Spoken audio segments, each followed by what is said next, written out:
여러분은 53년이라는 시간이 얼마나 긴지 상상조차 되시나요? 한 사람이 태어나 지천명을 넘기고 머리가 희끗해질 때까지의 세월입니다. 그 기나긴 시간 동안 단 한 번도 주인이 바뀌지 않았던 나라가 있습니다. 바로 중동의 북한이라 불리던 시리아입니다. 아버지가 죽으면 아들이 당연하다는 듯 권력을 물려받고 정부 욕을 했다가 온 가족이 감옥에 끌려가 소리소문 없이 사라지는 곳. 우리에게는 너무나 익숙하고 소름 돋는 평행이론이죠. 그런데 이 견고한 철옹성이 무너지는 데 걸린 시간은 고작 11일이었습니다. 53년의 독재가 설 연휴보다도 짧은 그 찰나의 순간에 통째로 증발해버린 겁니다. 오늘 여러분께 들려드릴 이야기는 단순히 먼 나라의 전쟁 뉴스가 아닙니다. 천조 원이라는 천문학적인 자산이 공중분해되고 국민 소득이 6분의 1, 토막이 날 때까지 끝내 권력을 놓지 않았던 한 남자의 허망한 최후에 대한 기록입니다. 더 소름 돋는 사실은 이 독재자가 원래는 피 보는 것이 싫어서 안과 의사가 되었던 사람이라는 겁니다. 사람의 눈을 고치던 의사가 어떻게 자기 국민에게 독가스를 뿌리는 악마가 되었을까요? 그리고 그가 세운 공포의 제국은 왜 하필 지금 이토록 무력하게 무너져 내린 걸까요? 지금 이 순간에도 북한은 시리아의 몰락을 지켜보며 밤잠을 설치고 있을 겁니다. 시리아 수도 한복판에 김일성 공원을 만들 정도로 끈끈했던 그들의 혈맹이 단 11일 만에 먼지가 되는 과정을 목격했으니까요. 절대 무너지지 않을 것 같은 거대한 시스템이 가장 결정적인 순간에 왜 작동하지 않는지, 그리고 53년이라는 시간 동안 쌓아 올린 공포가 어떻게 단 한 발의 총성 없이 조롱의 대상으로 전락하는지, 그 충격적인 과정을 파헤쳐 보겠습니다. 이 영상을 끝까지 보신다면 여러분은 권력의 유통기한이 어떻게 결정되는지, 그리고 우리가 사는 이 세상의 판이 뒤집히는 결정적인 징조가 무엇인지 확실히 깨닫게 되실 겁니다. 21세기판 인간 도살장의 문이 열리고 드러난 지옥의 실체, 그리고 그 지옥을 끝내기 위해 필요했던 단 11일간의 기록. 지금 바로 시작합니다. 우리는 흔히 독재국가라고 하면 처음부터 끝까지 잿빛 폐허에 굶주린 사람들만 가득할 거라 생각합니다. 하지만 시리아의 비극이 더 뼈아픈 이유는 그들이 한때 우리와 다를 바 없는 평범하고도 꽤 괜찮은 일상을 누렸기 때문입니다. 내전이 터지기 전 시리아는 중동의 보석이라 불렸습니다. 비옥한 땅에서 나는 풍부한 농산물, 로마 시대부터 이어져 온 찬란한 문화유산, 그리고 자급자족이 가능할 정도의 석유까지. 2010년 기준 시리아의 1인당 국민소득은 4,000달러 수준이었습니다. 지금의 가치로 따지면 적어 보일지 몰라도 당시 중동에서는 교육 수준도 높고 먹고 사는 문제만큼은 걱정 없는 나라 중 하나였죠. 수도 다마스쿠스는 세계에서 가장 오래된 도시라는 자부심으로 가득했고, 사람들은 저녁이면 노천 카페에 앉아 차를 마시며 미래를 논했습니다. 하지만 그 평화로운 일상 밑바닥에는 아주 깊고 어두운 그림자가 깔려 있었습니다. 바로 무하바라트라고 불리는 거미줄 같은 비밀경찰 조직입니다. 시리아인들에게는 뼈아픈 속담이 하나 있습니다. 모든 벽에는 기가 있다. 이 말은 비유가 아니라 실제 생존 전략이었습니다. 아버지가 자식 앞에서 정치 이야기를 하지 못하고 이웃집 사람이 사라져도 모르는 척해야만 내가 살 수 있는 세상. 하페즈 아라사드라는 독재자가 30년 넘게 공들여 쌓아 올린 이 감시 시스템은 시리아인들의 영혼을 천천히 갉아먹고 있었습니다. 북한의 노동당 시스템을 그대로 본떠 만든 바트당의 조직력은 국민의 일거수일투족을 통제했고, 감옥은 한번 들어가면 산채로 나오는 법이 없는 죽음의 블랙홀이었습니다. 그러다 2000년 한 줄기빛 같은 희망이 찾아왔습니다. 공포의 대왕 하페즈가 죽고 그의 둘째 아들 바샤르 아라사드가 권력을 잡은 겁니다. 시리아 국민은 진심으로 기대했습니다. 왜냐고요? 바샤르는 군인이 아니라 영국 런던에서 수련한 안과 의사였거든요. 서구식 민주주의를 경험했고 인터넷과 첨단 기술에 밝으며 피 보는 게 싫어서 전공도 안과를 택했다는 이 유약해 보이는 청년이 아버지는 결코 하지 못했던 개혁을 해줄 거라 믿었습니다. 실제로 취임 초기에는 정치범을 풀어주고 경제를 개방하는 다마스쿠스의 봄이 찾아오기도 했습니다. 하지만 권력이라는 마약은 사람을 살리는 의사의 손에 메스가 아닌 독가스를 쥐어주었습니다. 기득권의 반발과 암살 위협에 직면하자 그는 가장 쉬운 길을 택했습니다. 아버지보다 더 잔인한 독재자가 되는 것이었죠. 그렇게 켜켜이 쌓인 분노가 폭발한 건 2011년 단 몇 명의 소년이 저지른 장난 같은 낙서 때문이었습니다. 10대 아이들이 학교 벽에 쓴 문장 의사여 이제 당신 차례다. 티니지 이집트의 독재자들이 쓰러지는 걸 보고 아이들이 호기롭게 던진 한마디였죠. 하지만 돌아온 건 끔찍한 고문과 죽음이었습니다. 13살 함자 알카티브라는 소년이 차마 입에 담기 힘든 훼손된 시신으로 부모에게 돌아왔을 때 시리아인들의 인내심은 임계점을 넘었습니다. 내 아이를 지키지 못하는 나라가 무슨 의미가 있는가? 라는 근원적인 질문이 평화로운 시위로 이어졌고, 바샤르는 여기에 실탄 사격으로 응답했습니다. 이때부터 시작된 13년의 내전은 시리아를 지옥으로 만들었습니다. 경제 규모의 84%가 증발했습니다. 약 1000조 원의 돈이 허공으로 사라졌고 국민 소득은 1인당 600달러 수준으로 곤두박질 쳤습니다. 어제까지 의사, 교사, 엔지니어였던 사람들이 하루아침에 텐트촌에서 빵 한 조각을 구걸하는 난민이 되었습니다. 전 국민의 절반 이상이 집을 잃고 떠돌았으며 지중해 바다에는 새살배기 앨런 쿠르디 같은 아이들의 시신이 떠밀려왔습니다. 정말 잔인한 건 이 모든 비극을 지켜보면서도 바샤르 알아사드는 눈 하나 깜짝하지 않았다는 겁니다. 오히려 자국민을 향해 살인가스를 뿌렸습니다. 신경이 마비되어 질식해가는 자국 아이들의 고통을 보면서도 그는 자신의 안락한 궁전을 지키는 데만 혈안이 되어 있었습니다. 시청자 여러분, 한번 생각해보세요. 내가 나고 자란 조국이 나를 죽이려 들고 내가 믿었던 지도자가 내 가족에게 독가스를 쏘는 상황은요. 시리아인들이 겪은 23년의 고통은 단순한 숫자로 표현할 수 없는 영혼의 파괴였습니다. 하지만 이 압도적인 절망 속에서도 역사는 조용히 그리고 아주 치밀하게 반전의 드라마를 준비하고 있었습니다. 53년의 성벽이 왜 단 11일 만에 무너져야만 했는지, 그 본질적인 균열은 바로 여기서부터 시작된 것입니다. 자, 이제 가장 궁금한 지점을 파헤쳐 볼 시간입니다. 53년이라는 철옹성이 어떻게 열하루라는 말도 안 되는 짧은 시간에 모래성처럼 주저앉을 수 있었을까요? 이건 마법이 아닙니다. 아주 정교하게 맞물린 역사의 톱니드 바퀴와 치밀한 물리법칙이 작용한 결과입니다. 저는 이것을 의자 다리 3개의 동시 붕괴 그리고 5만원의 배신이라고 부르고 싶습니다. 여러분 한번 상상해보세요. 거대한 의자가 하나 있습니다. 그 위에는 바샤르 아사드라는 독재자가 아주 거만하게 앉아있죠. 이 의자가 53년 동안 버틸 수 있었던 건 의자를 떠받치고 있던 튼튼한 다리 3개 덕분이었습니다. 바로 러시아, 이란 그리고 헤즈볼라입니다. 그런데 2024년 말 이 3개의 다리가 동시에 부러지는 전대미문의 상황이 벌어집니다. 첫 번째 다리는 러시아였습니다. 과거 시리아 내전의 전세를 뒤집었던 건 러시아의 압도적인 공군력이었습니다. 반군이 아무리 땅에서 기세를 올려도 하늘에서 쏟아지는 러시아의 폭탄 앞에서는 속수무책이었죠. 하지만 지금 러시아는 어떤 상황인가요? 2022년부터 시작된 우크라이나 전쟁이라는 거대한 수렁에 빠져 허우적대고 있습니다. 자기 앞가림도 못해서 북한에서까지 병사를 빌려다 써야 하는 처지입니다. 시리아에 보낼 전투기 한 대, 미사일 한 발이 아까운 상황이 된 거죠. 아사드에게 미안하지만 내 코가 썩 자다라고 말하며 등을 돌린 셈입니다. 두 번째 다리는 이란입니다. 이란은 중동의 시아파 맹주로서 아사드 정권의 든든한 돈줄이자 뒷배였습니다. 하지만 이란 역시 이스라엘과의 직접적인 충돌로 인해 국가적 위기에 봉착했습니다. 경제 제재로 나라는 파산 직전이고 이스라엘의 미사일이 언제 테헤란으로 날아올지 모르는 공포 속에서 시리아의 독재자를 챙길 여유 따위는 사라진 지 오래였습니다. 마지막 세 번째 다리, 아사드의 가장 강력한 창이었던 헤즈볼라입니다. 레바논의 이 무장 조직은 시리아 내전에서 실질적인 지상군 역할을 하며 반군을 몰아붙였던 정예병들이었습니다. 하지만 이들 역시 이스라엘과의 전쟁에서 지도부가 괴멸당하고 전투력이 바닥났습니다. 결국 2024년 11월 27일 이스라엘과 헤즈볼라 사이에 휴전이 발효되는데 바로 그날이 반군이 대공세를 시작한 날입니다.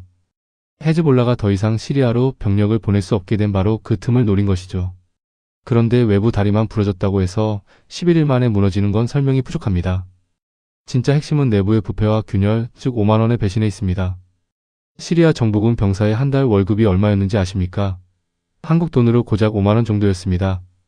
여러분, 5만원이면 한국에서 치킨 2마리 시켜 먹으면 끝나는 돈입니다. 한 달 내내 목숨 걸고 총을 들고 서 있는데 보상으로 주어지는 건 5만원과 딱딱한 빵 한 조각이 전부였습니다. 반면 반군은 달랐습니다. 그들은 이들립이라는 좁은 지역에서 수년 동안 칼을 갈며 행정 시스템을 구축했습니다. 세금을 걷고 도로를 닦고 심지어 정부군보다 더 나은 대우를 약속했습니다. 결정적으로 그들은 내부의 극단주의자들을 몰아내며 우리는 테러리스트가 아니라 대한정부다라는 이미지를 세계에 각인시켰습니다. 전쟁이 시작되자마자 놀라운 일이 벌어집니다. 정부군 장교들이 먼저 도망치기 시작한 겁니다. 장군들이 고급 승용차에 금괴를 싣고 티르키예나 레바논으로 달아나는 모습을 본 병사들의 심정은 어땠을까요? 월급 5만원 받고 도망가는 장군들을 위해 내 목숨을 바쳐야 하나? 라는 질문에 대한 답은 너무나 명확했습니다. 그들은 총을 내려놓고 고향으로 돌아가거나 오히려 반군에게 문을 열어주었습니다. 알레포부터 하마 홈스를 거쳐 다마스쿠스까지 반군은 마치 고속도로를 달리는 것처럼 진격했습니다. 총 한 발 쏘지 않고 입성한 도시가 수두룩했습니다. 아사드가 53년 동안 쌓아 올린 공포의 시스템은 정작 주인이 위험에 처하자 아무도 작동시키지 않는 빈 껍데기에 불과했던 겁니다. 겉보기엔 화려한 대리석 궁전이었지만 그 안의 기동은 이미 개미 때가 다 갉아먹어 손가락 하나만 까닥해도 무너지는 상태였다는 뜻입니다. 시청자 여러분, 이것이 바로 독재의 본질입니다. 공포로 누른 충성심은 이익이 사라지는 순간 가장 먼저 배신으로 돌아옵니다. 아사드는 자신이 국민의 눈을 고치는 안과 의사라고 자부했을지 모르지만 정작 자신의 정권이 얼마나 썩어 문드러지고 있는지는 보지 못했습니다. 아니, 보고 싶지 않았겠죠. 결국 그 대가는 53년의 역사가 단 11일 만에 야반도주로 끝나는 비참한 결말이었습니다. 단순히 군사적인 패배나 외교적 고립만으로 53년의 독재가 무너졌다고 생각한다면 우리는 아직 이 사건의 가장 잔혹하고도 핵심적인 진실을 놓치고 있는 겁니다. 이제 누구도 쉽게 말하지 못했던, 하지만 우리가 반드시 직면해야 할 독재 정권의 심장부로 들어가 보겠습니다. 바로 공포가 지배하던 그곳, 인간 도살장이라 불린 세드나야 교도소의 이야기입니다. 여러분, 겉으로는 멀쩡해 보이는 집이 있는데 지하실에서 썩은 냄새가 진동한다면 그 집은 이미 무너진 것이나 다름없습니다. 아사드 정권이 바로 그런 집이었습니다. 정권이 무너진 직후 전 세계가 경악했던 건 그 화려한 다마스쿠스 궁전 아래 숨겨져 있던 끔찍한 진실 때문이었습니다. 국제 엠네스티가 이름 붙인 인간 도살장 세드나야. 이곳은 단순히 죄수를 가두는 곳이 아니었습니다. 아사드 정권에 반대하거나 혹은 반대할 것 같다는 의심만으로도 끌려가 영원히 파괴되는 공장의 공정과도 같았죠. 내전 기간 동안 이곳에서만 무려 3만 명이 넘는 사람들이 흔적도 없이 사라졌습니다. 최근 공개된 한 공무원의 증언은 가히 충격적입니다. 그는 매주 2번 대형 트럭 세대 분량의 시신을 묻는 일만 전담했다고 합니다. 한 번에 최소 39에서 69. 그 시신 더미 속에는 고문당한 흔적이 역력한 어머니와 아기가 함께 실려오기도 했습니다. 시신을 따로 묻어달라는 최소한의 인간적 요청에 상부는 탁치고 다 같이 밀어넣어라라고 명령했습니다. 이것이 안과 의사 출신인 바샤르 아사드가 통치하던 나라의 민낯이었습니다. 더욱 기막힌 사실은 2024년 12월 반군이 이 감옥의 문을 열었을 때 발견된 아이들입니다. 감옥 안에서 태어나 단 한 번도 햇빛을 보지 못한 채 지하에서 자라난 아이들. 이 아이들에게 세상은 차가운 시멘트 벽과 고문당하는 비명소리가 전부였습니다. 21세기 대명천지에 이런 일이 가능했던 이유는 단 하나입니다. 권력 유지라는 목표 앞에 인간의 존엄성은 천조 원의 경제 가치보다도 가벼웠기 때문입니다. 하지만 여기서 우리는 중요한 통찰을 얻어야 합니다. 독재자가 자국민에게 독가스를 뿌리고 아이들을 지하 감옥에 가둘 때 그는 자신이 강력하다고 믿었을 겁니다. 하지만 역설적으로 그것은 그가 가장 겁쟁이라는 증거였습니다. 정당성이 없는 권력은 오직 공포로만 유지되는데 그 공포는 유통기한이 지나면 가장 날카로운 부메랑이 되어 돌아옵니다.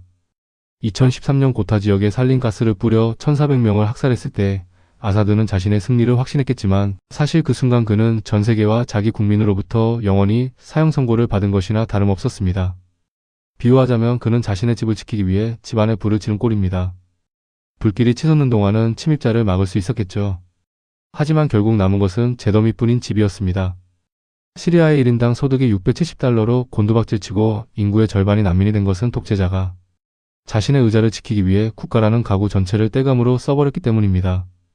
그리고 마침내 2024년 그 떼감이 다 떨어졌을 때 반군이 보여준 변화는 결정적이었습니다. 과거의 과격함을 버리고 우리는 당신들의 안전을 보장한다는 메시지를 던지며 행정력을 보여준 반군은 공포에 질린 국민에게 공포가 아닌 대안으로 다가갔습니다. 시청자 여러분, 역사가 가르쳐주는 가장 무서운 교훈이 뭔지 아십니까? 국민은 배고픈 건 참아도 자식이 죽어나가는 건 절대 참지 못한다는 것입니다. 13살 함자의 시신을 본 순간부터 아사드 정권의 붕괴는 이미 시작된 시한폭탄이었습니다. 11일은 그저 그 폭탄이 터지는 소리에 불과했던 것이죠. 마지막으로 우리가 주목해야 할 지점이 있습니다. 바로 대한민국과의 관계입니다. 북한의 혈맹이었고 수도 한복판에 김일성 공원을 만들 정도로 끈끈했던 독재의 동맹이 무너지자마자 어떤 일이 벌어졌나요? 한국은 북한을 제외한 유엔 모든 회원국과 수교하는 역사적 대업을 이뤘습니다. 독재의 장막이 거치니 비로소 정상적인 세계로의 길이 열린 겁니다. 이는 단순히 외교적 승리가 아닙니다. 공포 정치가 끝난 자리에 비로소 상식과 협력이 들어설 수 있다는 보편적 진리를 증명하는 사건입니다. 이제 우리는 질문해야 합니다. 시리아의 53년이 열하루 만에 끝난 이 사건이 단순히 남의 나라 일일까요? 아니면 지금도 공포로 성벽을 쌓고 있는 누군가에게 보내는 엄중한 경고일까요? 53년이라는 거대한 겨울이 단 11일 만에 봄으로 바뀌었습니다. 참으로 허망하고도 강렬한 결말입니다. 오늘 우리는 중동의 보석이라 불리던 시리아가 어떻게 지옥으로 변했는지, 그리고 그 지옥을 만든 안과 의사 출신의 독재자가 어떻게 야반도주했는지 그 전말을 살펴봤습니다. 53년은 무너지지 않기 위해 버틴 시간이 아니라 사실은 무너질 수밖에 없는 조건들이 차곡차곡 쌓여온 시간이었습니다. 결국 이 사건이 우리에게 주는 메시지는 명확합니다.